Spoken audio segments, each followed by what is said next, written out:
Halo semuanya, apa kabar? Saya harap semuanya dalam keadaan sehat, bahagia, ceria, dan selalu dalam lindungan Tuhan Yang Maha Kuasa. Baiklah, hari ini kita jumpa lagi dalam pertemuan kita yang ketiga, mata kuliah Sistematika Tumbuhan. Pada pertemuan pertama kita sudah membahas tentang konsep dan prinsip dasar sistematika tumbuhan, perbedaan antara sistematika dan juga taksonomi. Kemudian kali lalu kita sudah membahas tentang fase perkembangan sistematika tumbuhan dari waktu ke waktu. Kemudian para taksonomis, ahli-ahlinya yang berperan di dalam perkembangan sistematika tersebut. Dan hari ini kita akan membahas tentang topik baru, yakni sumber bukti taksonomi yang biasa dipakai dalam kajian sistematika tumbuhan.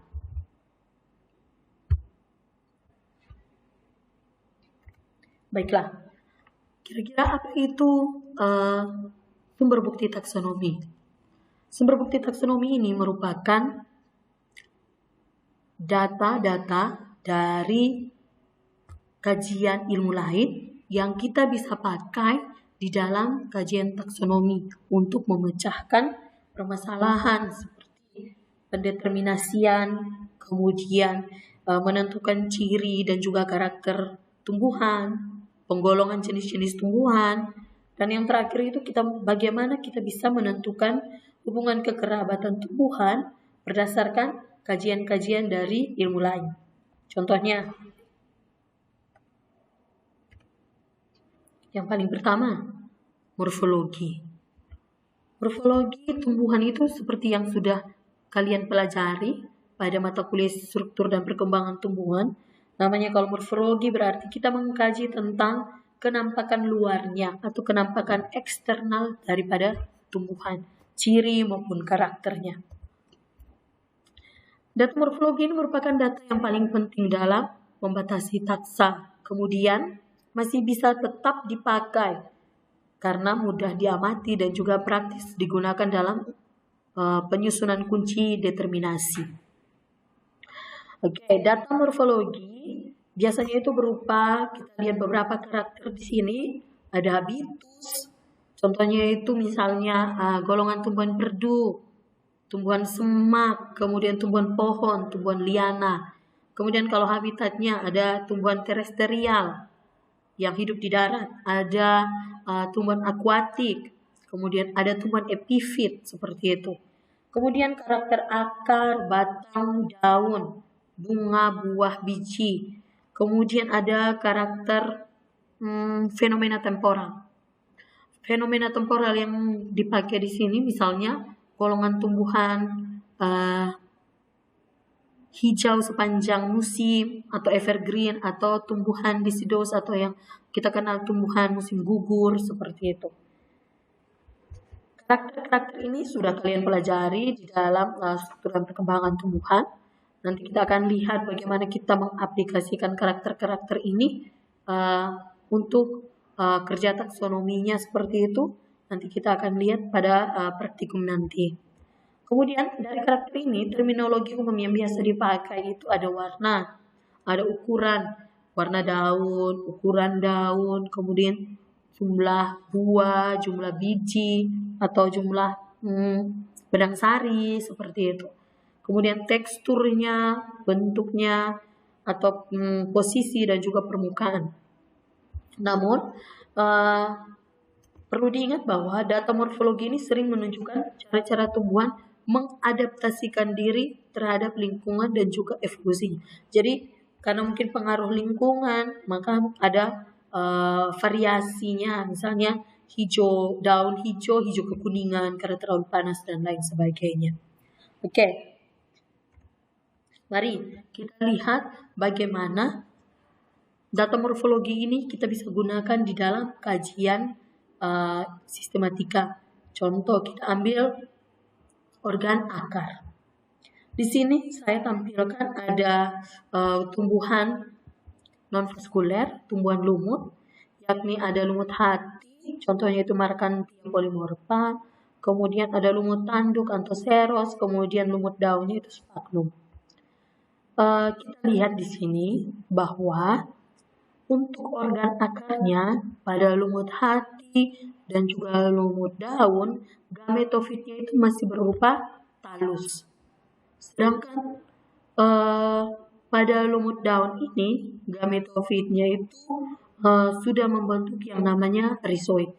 Jadi kita lihat lumut hati maupun lumut tanduk masih berupa talus, sedangkan kita datang lagi ke lumut daun, sel-selnya itu sudah mulai berdiferensiasi membentuk yang namanya rizoid.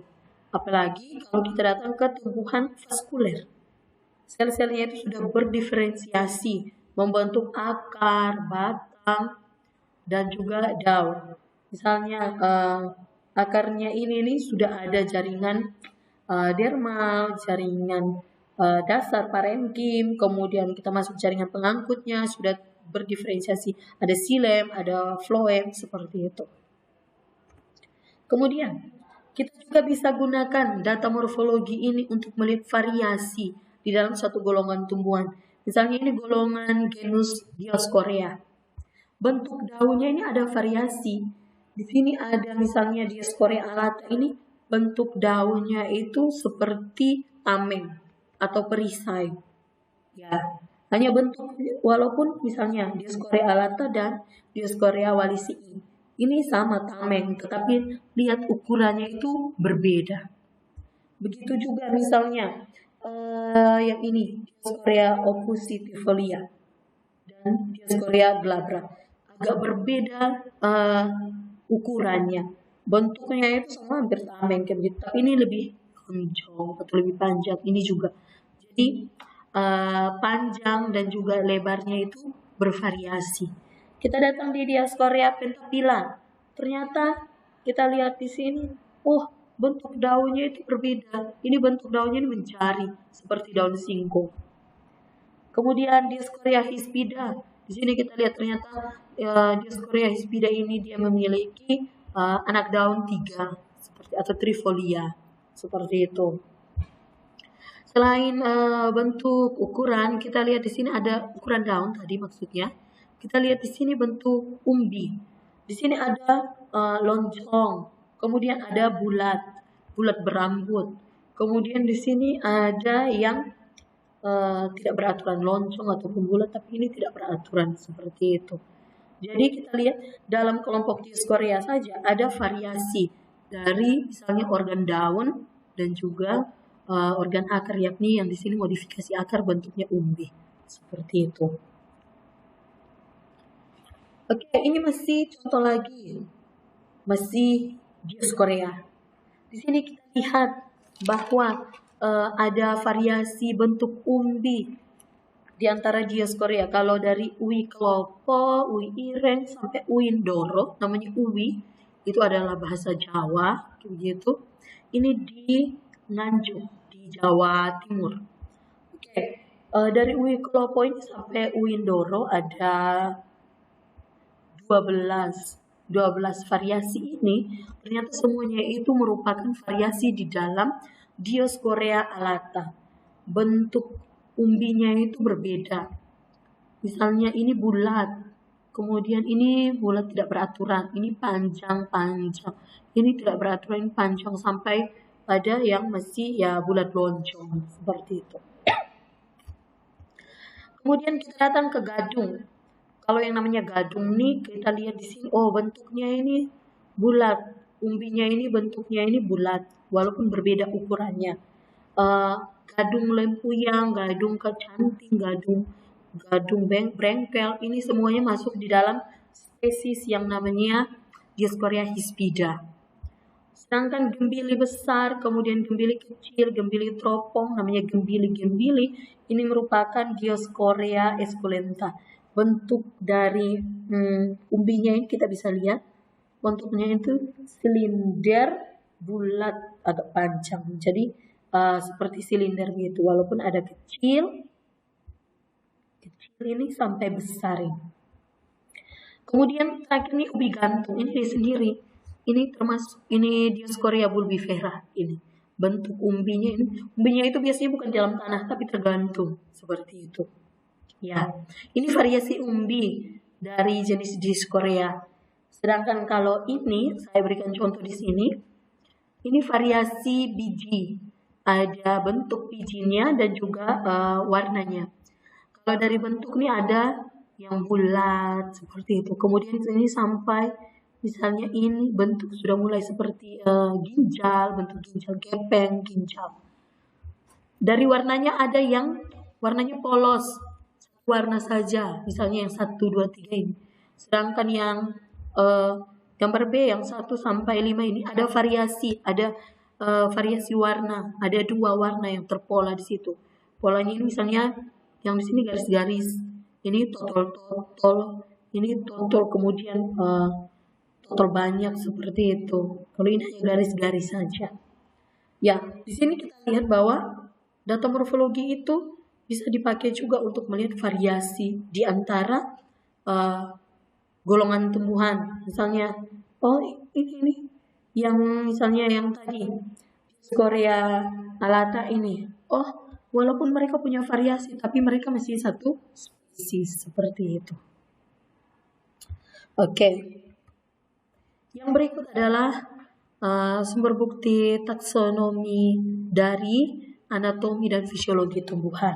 Seperti yang kita tahu, kalau anatomi kita belajar tentang bagian dalamnya, ada sel, jaringan, seperti itu. Kalau fisiologinya itu kita belajar tentang proses metabolismenya di dalam sel maupun jaringan sampai pada organismenya. Jadi anatomi dan fisiologi ini saling berkorelasi. Struktur sel dan jaringan itu berubah akibat adanya evolusi. Anatomi ini merupakan data taksonomi yang biasa digunakan dalam dasar penentuan tumbuhan vaskuler dan juga tumbuhan non-vaskuler. Data anatomi dan juga fisiologi tumbuhan itu dapat menyediakan karakter yang bernilai dalam menjelaskan hubungan filogenetik antar tumbuhan. Contohnya itu karakter stoma, karakter trikomata, anatomi bunga, ada tidaknya bekas-bekas ikatan pembuluh seperti itu. Kalau kita omong tentang anatomi, berarti kita omongin paling pertama tentang sel. Kita tahu sel ini biasanya itu, teori sel ini berkembang seiring dengan berjalannya waktu semenjak pencetus pertamanya itu Robert Hooke pada tahun 1600-an itu, teori sel ini sudah mulai berkembang. Ada beberapa poin penting tentang sel ini. Yang paling pertama, semua organisme hidup di muka bumi ini itu terdiri atas satu sel atau lebih. Makanya kita kenal ada yang makhluk hidup uniseluler, ada multiseluler, seperti itu. Kemudian yang kedua, sel ini berasal dari sel sebelumnya.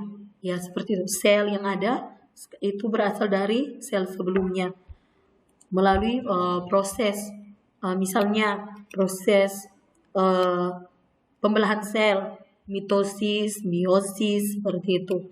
Kemudian proses peleburan sel, fusi antara sel sperma dan juga sel telur. Ya. Kemudian poin yang ketiga, sel ini dia merupakan unit dari proses metabolisme tubuh. Makanya di dalam sel itu kita kenal ada namanya senyawa-senyawa kimia di dalam makromolekulnya seperti itu. Kemudian ada organel-organel selnya, ya kerjasama di antara semuanya ini, misalnya organel sel mitokondria, kemudian badan Golgi, amiloplas, nukleus, vakuola, kayak begitu. Itu semuanya itu terkoordinasi atau terkoordinir di dalam sel, menunjukkan kerja jalur-jalur metabolisme sebagai dasar dari proses fisiologi tubuh seperti itu. Oke, kemudian yang keempat, di dalam sel itu ada set DNA ataupun materi genetik. Materi genetik inilah yang biasanya diturunkan dari satu sel ke sel lain yang mengkode struktur dan fungsi tubuh makhluk hidup seperti itu. Jadi itu adalah 4 poin penting daripada sel. Karena 4 poin penting itu, maka kita lihat anatomi ini dapat digunakan untuk dasar mengkaji evolusi tumbuhan vaskuler. Dari yang non-vaskuler ke tumbuhan vaskuler. Kita lihat di sini. Kalau yang namanya tumbuhan vaskuler berarti sel-selnya itu sudah memiliki jaringan pengangkut vaskuler. Tapi jaringan-jaringan lain juga sudah mulai terdiferensiasi. Contoh misalnya jaringan dermal, di sini ada epidermis bagian luar. Bagian dalam akarnya itu ada namanya endodermis, seperti itu. Nah, sebelum nanti kita masuk ke endodermis, ada bagian tengahnya yang tersusun atas jaringan dasar, yakni jaringan parenkimnya. Ini bagian korteksnya. Kemudian setelah nanti ada endodermis, kita masuk pada bagian perisika. Ya, perisikal ini dia itu berada di antara nanti endodermis dan juga jaringan pengangkut seperti itu. Jadi jaringan pengangkutnya itu sudah terdiferensiasi menjadi floem di luar dan juga silemnya di dalam. Oke, selain yang tadi misalnya organel-organel sel itu ada juga yang namanya plastida. Di sini contohnya itu kromoplas. Di sini kita lihat gambar A dan juga B, C. Kalau A ini kromoplas pada wortel Daucus conata. Sedangkan kalau yang B dan C ini amiloplas. Amiloplas pada Solanum tuberosum atau kentang, seperti itu. Kemudian kalau yang D, E, F, dan G ini merupakan kristal-kristal kalsium oksalat yang biasanya juga bisa berperan di dalam sekresi sebagai bahan sekresi atau juga sebagai perlindungan. Oke, mari kita lihat gambar yang berikut. Di sini ada karakter trikoma dan juga stomata.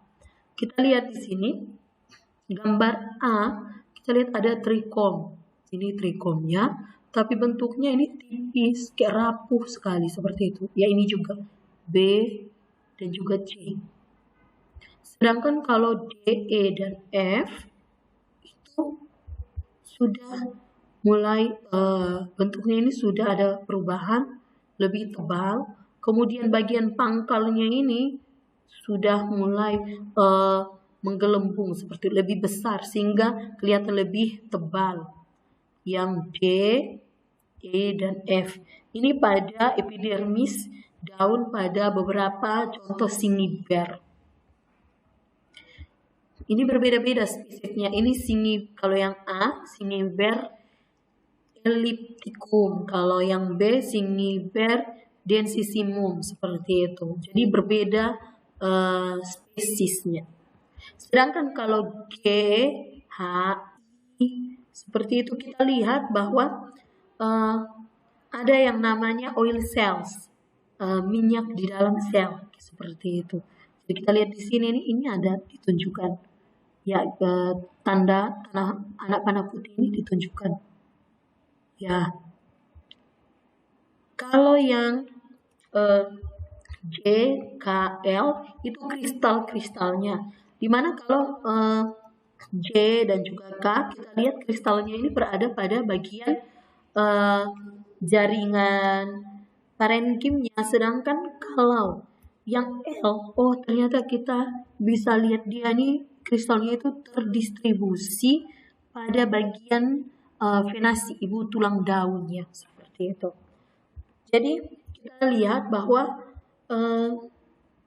karakter stoma, kemudian ada benda-benda ergastik di dalam sel, itu juga bisa dijadikan penciri dari suatu golongan tumbuhan. Ya, ini contoh dari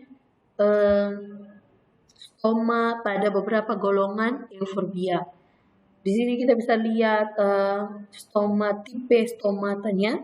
Ini ada tipe parasitik, kemudian ada tipe ini. Kalau yang ini boleh tipe anomositik, seperti itu. Ini anisositik, ya. Begitu juga dengan trikomnya. Di sini ada variasi trikom. Kita lihat pada gambar ini. Di sini trikomnya ini ada yang pendek tetapi mengait seperti itu. Yang A, B, dan C. Ya. Kemudian yang D, E, ini trikomnya itu sudah mulai panjang tetapi lebih kecil. Kalau yang G ini kita bisa lihat bahwa trikomnya itu sudah mulai ada variasi atau sudah mulai ada panjang. Sudah mulai ada cabang-cabangnya seperti itu. Kalau yang ini sepertinya tipe trikoma glandular, sudah punya isi glandular di dalamnya atau ya seperti itu. Oke, ini adalah karakter fisiologi yang biasa digunakan dalam menentukan misalnya variasi di dalam kajian sistematika di antara golongan tumbuhan.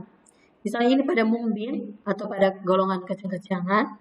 Di sini kita bisa lihat waktu berhubungannya, kemudian percabangan per tumbuhan, kemudian polong pertumbuhan itu juga dihitung, kemudian panjang polong, kemudian jumlah biji per polong seperti itu. Itu semuanya dihitung. Itu adalah karakter fisiologi. Kemudian ya ini ada pada beberapa genotype padi, tinggi tumbuhan, kemudian ada panjang daripada bulirnya, lebar, ketebalannya seperti itu. Jadi karakter fisiologi ini kita hitung berdasarkan hasil dari proses metabolisme tumbuhan. Oke. Ya. Ini adalah bagaimana karakter anatomi digunakan untuk mengkaji evolusi tumbuhan. Misalnya kita datang di sini.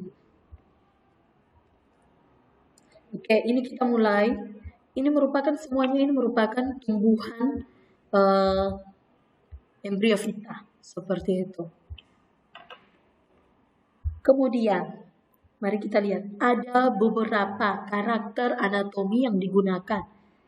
Ini misalnya sel apikal, pertumbuhan sel apikal parenkim. Ini kutikulanya, kemudian ada tidaknya stomata, ini sudah mulai terbentuk lagi seperti itu. Kemudian datanglah ada tidaknya lignin, kemudian sel-sel membentuk yang diferensiasi menjadi jaringan sklerenkim. Kemudian masuk datang di yang pembentukan jaringan pengangkut seperti itu. Sini sudah mulai ada xilem, kemudian ada phloem, adanya endodermis, adanya sudah mulai terbentuk akar seperti itu. Ini sudah mulai di Lycophyta. Kemudian datanglah ini. Ada beberapa karakter kita bisa lihat di sini karakter-karakter yang digunakan untuk melihat adanya evolusi tumbuhan. Jadi ini kita bisa lihat ini merupakan karakter apomorfi. Jadi karakter baru yang nanti merujuk pada golongan tumbuhan. Jadi pembentukan golongan tumbuhan seperti itu. Oke, yang berikut adalah embriologi. Namanya embriologi ini merupakan kajian perkembangan sporangia, gametofit, dan juga embrio tumbuhan darat. Data embriologi juga biasa digunakan untuk memecahkan masalah taksonomi. Seperti kepala sari, kemudian gametofit jantan, gametofit betina, bakal biji, pembuahan, endosperm, sampai pada poliembrion. Kemudian yang paling utama di sini pembagian utama dikotil dan monokotil juga itu berdasarkan pada satu sifat embrio atau keping lembaganya. Ya, seperti itu. Di sini saya ambil contoh. Oke, di sini saya ambil contoh. Misalnya ini pada kuskuta, golongan-golongan kuskuta. Di sini kita langsung lihat pada yang I, J, dan K. Kita lihat di sini. Ini ada perkembangan. Adanya perubahan seperti itu. Kalau yang I ini bentuk embrionya itu, morfologi embrio itu masih seperti fusi atau filiform. Bentuknya itu masih berpilin seperti itu. Kalau yang ini sudah mulai masih, ini ujungnya ini masih filiform, bentuknya ini masih berpilin, tetapi sudah mulai ada perkembangan membentuk globus atau membentuk bulat seperti itu. Kalau yang ini sudah ada perkembangan, sudah ada perubahan lagi. Ini dari globus sampai akhirnya ini radial seperti itu. Jadi data embriologi ini juga bisa digunakan untuk mengkaji perkembangan evolusi golongan suatu tumbuhan. Yang berikut ini ada data dari kajian palinologi tumbuhan. Kita tahu bahwa palinologi itu merupakan studi tentang serbuk sari dan juga spora. Serbuk sari ini dipandang menjadi penting dalam kajian taksonomi ataupun sistematika. Variasi yang biasanya diperlihatkan itu adalah jumlah dan letak alurnya. Kemudian ada lubang tidaknya permukaan, yakni aperturanya, kemudian ada bentuk ukiran pada eksin bagian luarnya, serta bentuk ukur dan ukurannya. Serbuk sari bisa menjadi ciri khas dari suatu golongan jenis tumbuhan, marga tingkatan lebih di atas marganya ataupun suku. Di sini nih saya ambil contoh. Di sini merupakan variasi daripada Asteraceae di Patagonia. Di sini merupakan bukti dari fosilnya. Kita lihat di sini bahwa pada bagian A, C, point A, B, C itu merupakan golongan Muticinae seperti itu. Ini yang barunya. Kemudian ada juga D, kemudian E-nya. Kemudian ini satu golongan lagi. Kemudian yang berikut ini yang GHI seperti itu. GHI ini yang Barna seperti itu. Jadi yang kita bisa lihat di sini ternyata ada persamaan dan juga ada perbedaan, ada perkembangannya. Kalau yang ini tidak ada seperti itu, kita bisa lihat ini bagian dalamnya, ini aperturanya. Kemudian ini adalah Asteraceae yang sekarang ini. Jadi kita lihat dari bentuk bunganya juga sudah mulai ada perubahan morfologinya. Ternyata polennya juga mengikuti ada perubahan. Seperti itu. Ini kelihatannya tidak terlalu jelas karena masih menggunakan mikroskop cahaya. Oke, yang berikut. Ini masih di Asteraceae. Ini sudah memakai mikroskop elektron.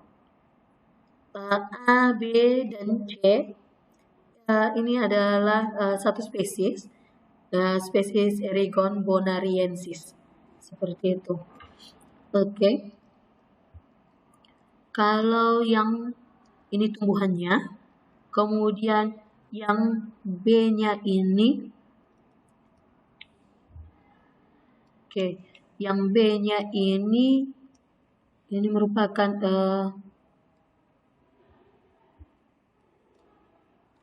penampakan dari bagian ekuatorialnya. Sedangkan kalau yang C itu penampakan bagian polarnya. Di sini kita bisa lihat bahwa pada bagian eksinnya secara jelas terlihat ini ada susunan, ada tanduk-tanduknya, duri-durinya seperti itu. Sedangkan kalau yang ini susunan bagian luar ornamentalnya itu ya seperti laba-laba. Ini termasuk reticulata. Ya seperti itu. Ini ada variasi. Begitu juga ini pada aster, ini pada Lamiaceae. Kalau yang pada Lamiaceae kita bisa lihat di sini. Secara umum bentuknya ini bulat seperti itu. Kemudian permukaan eksinnya ini ada yang reticulata tanpa adanya tanduk. Ya, dari yang ini saja kita bisa lihat bahwa ada variasi di antara dua golongan ini, di mana kita bisa tahu kalau yang namanya golongan Lamiaceae, famili Lamiaceae, berarti ini polennya atau serbuk sarinya itu bentuknya seperti ini, globular seperti itu.